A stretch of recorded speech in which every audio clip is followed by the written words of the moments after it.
ತಮ್ಮೆಲ್ಲರಿಗೆ ಎಲ್ಲ ಸಾರ್ವಜನಿಕರಿಗೆ 2570ನೇ ಬುದ್ಧ ಪೂರ್ಣಿಮೆಯ ಹಾರ್ದಿಕ ಶುಭಾಶಯಗಳನ್ನು ಕೋರುತ್ತಾ 22ನೇ ತಾರೀಕು ರಂಗಮಂದಿರದಲ್ಲಿ ಬೀದರ್ ನಗರದ ರಂಗಮಂದಿರದಲ್ಲಿ ಬುದ್ಧ ಪೂರ್ಣಿಮೆಯ ನಿಮಿತ್ತವಾಗಿ ಬೆಂಗಳೂರಿನಿಂದ ಪೂಜ್ಯ ಆನಂದ ಬಂದ್ರಿಜಿಯವರು ಧಮ್ಮ ಪ್ರವಚನ ನೀಡಲು ಆಗಮಿಸ್ತಾ ಇದ್ದಾರೆ. ಆ ನಿಟ್ಟಿನಲ್ಲಿ ಬೀದರ್ ಜಿಲ್ಲೆಯ ಎಲ್ಲ ಜನಗಳು ಈ ಒಂದು ಪವಿತ್ರ ಕಾರ್ಯಕ್ರಮದಲ್ಲಿ ಭಾಗವಹಿಸಬೇಕು. ಯಾಕಂದರೆ ಬುದ್ಧ ಪೂರ್ಣಿಮೆ ಬಹಳ ವಿಶೇಷವಾಗಿರ್ತಕ್ಕಂಥದ್ದು. ಬುದ್ಧ ಪೂರ್ಣಿಮೆಯ ದಿವಸ ಭಗವಾನ್ ಬುದ್ಧರಿಗೆ ಜ್ಞಾನೋದಯ ಆಗಿರುವಂಥದ್ದು, ಜನ್ಮವನ್ನು ಪಡೆದಿರುವಂಥದ್ದು ಮತ್ತು ಮಹಾಪರಿನಿರ್ವಾಣವನ್ನು ಹೊಂದಿರುವಂಥದ್ದು ಬಹಳ ಪವಿತ್ರವಾಗಿರ್ತಕ್ಕಂಥ ಒಂದು ನಿಮಿತ್ತವಾಗಿ ನಮ್ಮ ಬೀದರ್ ನಗರದಲ್ಲಿ 22ನೇ ತಾರೀಕು ರಂಗಮಂದಿರದಲ್ಲಿ ಸಾಯಂಕಾಲ 4 ಗಂಟೆಯಿಂದ 7 ಗಂಟೆಯವರೆಗೆ ಜ್ಞಾನ ಧರ್ಮ ಪ್ರವಚನ ಮತ್ತು ಬುದ್ಧ ವಂದನೆ ಕಾರ್ಯಕ್ರಮ ನಡೀತಾ ಇದೆ. ಹಾಗಾಗಿ ಬೀದರ್ ಜಿಲ್ಲೆಯಲ್ಲ ಜನಗಳು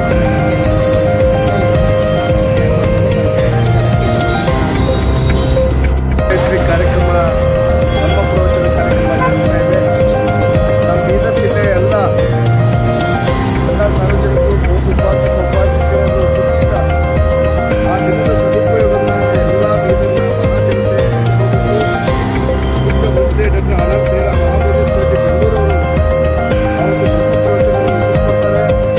ನಮ್ಮ ಎಲ್ಲ ಸಮಾಜದ ಬಾಂಧವರು ಡಾಕ್ಟರ್ ಬಾಬಾ ಸಾಹೇಬ್ ಅಂಬೇಡ್ಕರ್ ಅನುಯಾಯಿಗಳು, ಬುದ್ಧರ ಅನುಯಾಯಿಗಳು, ಎಲ್ಲ ಸಮುದಾಯದ ಜನರು ಆ ಒಂದು ಸುಂದರವಾದ ವಿಶ್ವಶಕ್ತಿಯಾಗಿ ಮಂಗಲ ಪ್ರವಚನ ಆಯಿತು ವೇದಿಕೆ ಕಾರ್ಯಕ್ರಮದಲ್ಲಿ ಈ ಕಾರ್ಯಕ್ರಮ ಬಂದು ಸದುಪಯೋಗಕ್ಕಾಗಿ ನಾನು ಪ್ರಯತ್ನಗಳಿಂದ ಮನವಿಯನ್ನು ಮಾಡಿದ್ದೇನೆ.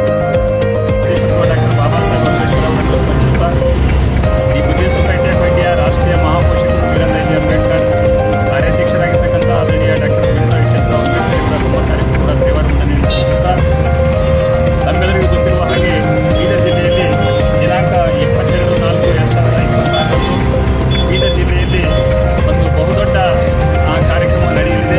ಈ ಕಾರ್ಯಕ್ರಮ ರಂಗಮಂದಿರದಲ್ಲಿ ನಡೆಸತಕ್ಕಂಥದ್ದಾಗಿದೆ. ಅಂದು 4 ಗಂಟೆಯಿಂದ 7 ಗಂಟೆವರೆಗೆ ಸಾಯಂಕಾಲ ನಡೆಸತಕ್ಕಂಥದ್ದಾಗಿದೆ.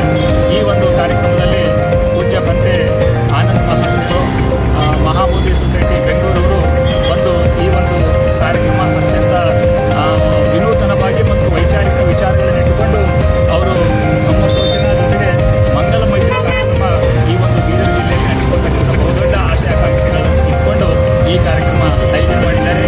ಈ ಒಂದು ಕಾರ್ಯಕ್ರಮಕ್ಕೆ ಪೂಜ್ಯ ಭಿಕ್ಷು ಸಂಘ ಹಾಗೂ ಬೌದ್ಧ ಉಪಾಸಕರ ಸಂಘದ ಒಂದು